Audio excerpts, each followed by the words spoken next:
السلام علیکم ورحمۃ اللہ وبرکاتہ۔ بسم اللہ الرحمن الرحیم۔ آج کے میرے سیشن کا جو ٹاپک ہے وہ نماز سے ریلیٹڈ ہے۔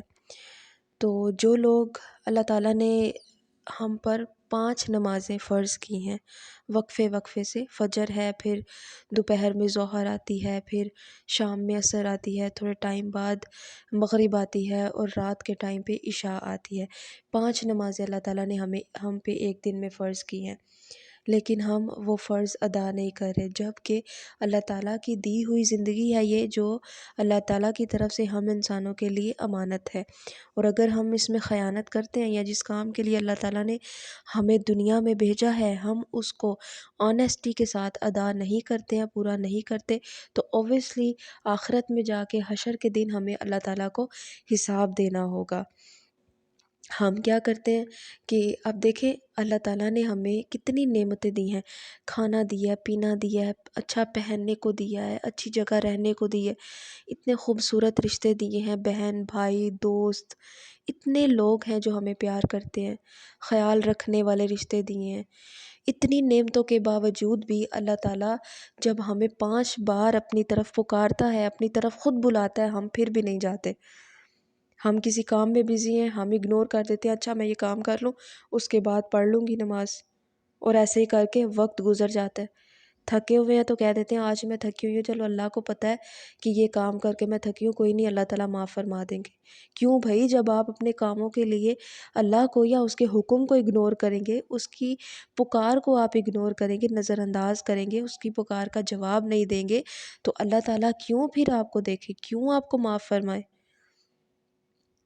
اب ہم دیکھیں، ہم آپس میں کوئی فرینڈس ہوں اگر، تو ہمیں کوئی بہت بڑی پرسنالٹی ہے، کوئی ایسا بندہ ہے جو ہمیں بلا لیتا ہے دن میں 10 دفعہ بھی بلائے، ہم بغیر ماتھے پہ شکن لائے، بغیر کچھ سوچے سمجھے ہم بھاگے دوڑے جائیں گے کہ شکر ہے، مطلب اس نے مجھے بلایا ہے۔ ہم کہیں جاب کر رہے ہیں، ہمارے باس ہوں، ہم کہیں کچھ بھی کر رہے ہیں، ہمارے پرنسپل ہیں، ہمارے باس ہیں، ہمارے ہیڈ ہیں، کوئی ہمیں بلائیں گے خوشی سے یا کوئی بات کریں گے کچھ بھی، تو ہم بھاگے دوڑے جائیں گے کہ اس نے مجھے بلایا، ہمیں ایک بار بھی غصہ نہیں کریں گے، انکار نہیں کریں گے۔ لیکن اللہ تعالیٰ جس نے ہمیں اتنی نعمتیں دی ہیں کہ جس کا کوئی مطلب کوئی آپ اس کو کاؤنٹ نہیں کر سکتے، کاؤنٹ لیس ہیں، اتنی زیادہ اللہ تعالیٰ نے نعمتیں دی ہیں، پھر بھی ہم اس کا شکر ادا نہیں کرتے، ہم اس کی پکار پہ جاتے نہیں ہیں۔ وہ ہمیں 5 بار پکارتا ہے، حیا علی الصلاۃ، حیا علی الصلاۃ، ہم آگے سے جواب ہی نہیں دیتے۔ ہم اپنے کاموں میں بزی ہیں، ہم سو رہے ہیں تو ہم سوئے ہوئے ہیں، ہم اٹھ کر اللہ کی طرف نہیں بڑھتے ہیں، قدم نہیں بڑھاتے، ہم اپنے لیے بہتری چاہتے ہی نہیں ہیں، کیونکہ ہم نے اگر عبادت کرنی ہے تو ہم نے اپنے لیے کرنی ہے۔ اللہ تعالیٰ نے ہاں ہمیں اس مقصد کے لیے بھیجا ضرور ہے، لیکن اللہ کو ہماری عبادت کی ضرورت نہیں ہے۔ ہم نے اگر کرنی ہے تو ہم نے اپنی بہتری کے لیے کرنی ہے، کہ ہم اپنے آنے والے وقت کو بہتر بنا سکیں، اس لالچ میں کرنی ہے۔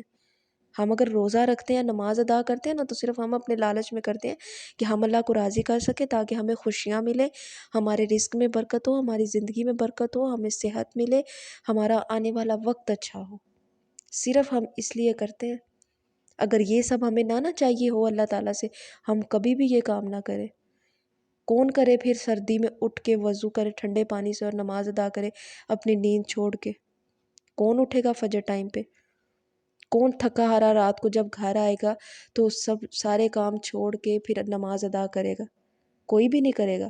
ہم کرتے ہیں تو صرف اپنے لالچ کے لیے، اپنے مفاد کے لیے، لیکن کچھ لوگ وہ بھی نہیں کرتے ہیں، یہ بھی نہیں سوچتے کہ اللہ تعالیٰ ہم سے راضی ہوں گے اگر ہم یہ کام کرتے ہیں، وہ نہیں سوچتے۔ ہمارے نبی پاک راتوں کو اٹھ اٹھ کر سجدوں میں ساری ساری رات اللہ کے سامنے روتے رہتے تھے، اور اللہ تعالیٰ نے قرآن پاک میں اتنی بار آپ صلی اللہ علیہ وآلہ وسلم کو تسلی دینے والے کلمات نازل فرمائے ہیں۔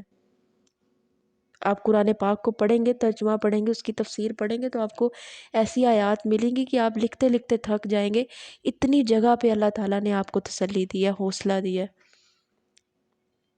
آپ صلی اللہ علیہ وآلہ وسلم زاروں کی تار روتے تھے صرف اپنے امتیوں کے لیے، ان کی بخشش کے لیے، اور پھر جب یہ نماز نہیں ادا کریں گے، بے نمازی ہوں گے، کل کو جب حشر میں یہی بے نمازی لوگ جب اللہ کے سامنے قیامت کے دن حاضر ہوں گے، تو آپ صلی اللہ علیہ وآلہ وسلم فرمائیں گے، وہاں پکار اٹھیں گے کہ یہی ہیں وہ امتی، یہی ہیں وہ لوگ جن کے لیے میں راتیں روتا رہا اور ان لوگوں نے قرآن کو پڑھا تک نہیں، یہ اس سے دور رہے، انہوں نے قرآن سے دوری اختیار کی، اس کو جاننے کی سمجھنے کی کوشش ہی نہیں کی۔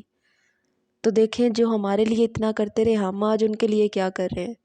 کچھ بھی نہیں کر رہے، ہم صرف اپنی دنیا کے پیچھے بھاگ رہے ہیں۔ ہم چاہتے ہیں ہمارا فیوچر اچھا ہو جائے، ہم اچھا پہنیں، اچھا کھائیں، اس کے لیے بھاگ دوڑ لگی ہوئی ہے، بس کام کام کام، صبح دوپہر شام، بس ایک ہی چیز دوڑ لگی ہوئی ہے زندگی کی۔ جبکہ ایک وقت آئے گا یہ زندگی ہمیں بھگا بھگا کے تھکا دے گی، اور آخر میں ہمارے پاس اللہ کے سامنے حاضر ہونے کو کچھ بھی نہیں ہوگا کہ ہم اللہ کو جا کے دکھا سکیں کہ یا اللہ ہم نے اپنی دنیا میں اپنی زندگی میں تیرے لیے یہ کام کیا ہے، نہیں ہوگا۔ ہم بہت آسانی سے نماز چھوڑ دیتے ہیں۔ آپ یہ بتائیں اللہ کا دیا ہوا رزق جو ہم کھاتے ہیں، اگر ہم دن میں ایک نماز پڑھتے ہیں تو کیا ہم وہ رزق ایک ہی بار کھاتے ہیں؟ اس کے عطا کی ہوئی چیزیں ہم ایک ہی بار استعمال کرتے ہیں؟ اس کی طرف سے قدرتی روشنی ہے، چاند ہے، سورج ہے، ستارے ہیں، کیا وہ ایک ہی بار دن میں ہمیں ملتی ہے جو ہم ایک نماز پڑھ کے اپنا فرض ادا کر دیتے ہیں؟ کھانا ہم دن میں 3 بار کھاتے ہیں، کپڑے ہمارا لالچ نہیں بھرتا، ہمارا دل نہیں بھرتا، ہم اتنے کپڑے نئے سے نئے طرح کے ہم لوگ کپڑے بناتے ہیں۔ سورج کی روشنی سے ہم فائدہ اٹھاتے ہیں، چاند کی روشنی سے فائدہ اٹھاتے ہیں۔ اللہ کی اتنی نعمتیں ہیں جن سے ہم لگاتار فائدہ اٹھاتے ہیں، لیکن اللہ کی پکار کا ہم جواب نہیں دیتے، اس کو ہم نظر انداز کر دیتے ہیں کہ خیر ہے آج نہیں تو کل، کل نہیں تو پرسوں کر لیں گے، کوئی بات نہیں۔ اللہ غفور الرحیم ہے، بے شک وہ تو ہے، اس کی تو شان ہے، ہم کیا کر رہے ہیں؟ کچھ بھی نہیں۔ کل کو ہم اللہ کے سامنے سر اٹھانے والے نہیں ہوں گے، تو خدا را تھوڑا خیال کریں۔ دن میں 5 بار ہی تو اللہ کے سامنے حاضر ہونا ہے، اور ان 5 بار اللہ کے سامنے حاضر ہوں گے تو سوچو اللہ تعالیٰ کتنے راضی ہوں گے۔ ہم دنیا کو راضی کرنے میں تھک جائیں گے، لیکن یہ کبھی بھی راضی نہیں ہوں گے۔ اللہ کے سامنے اگر دل سے جا کے حاضر ہوں گے نا، تو دیکھنا اللہ تعالیٰ اتنا نوازیں گے، اتنا کہ سنبھالا نہیں جائے گا۔ لیکن تب جب ہم کوشش کریں گے، جب ہم اللہ کی طرف اپنے قدم بڑھائیں گے، تب ایسا ہوگا۔ تو خیال کریں، تھوڑا سا سمجھیں، قرآن کو پڑھیں، اس کو سمجھنے کی کوشش کریں۔ اللہ تعالیٰ ہم سب کو اپنے حفظ و امان میں رکھیں، ہدایت دیں، اور اپنے دین پہ چلنے کی توفیق دیں۔ آمین ثم آمین۔ جزاک اللہ خیر۔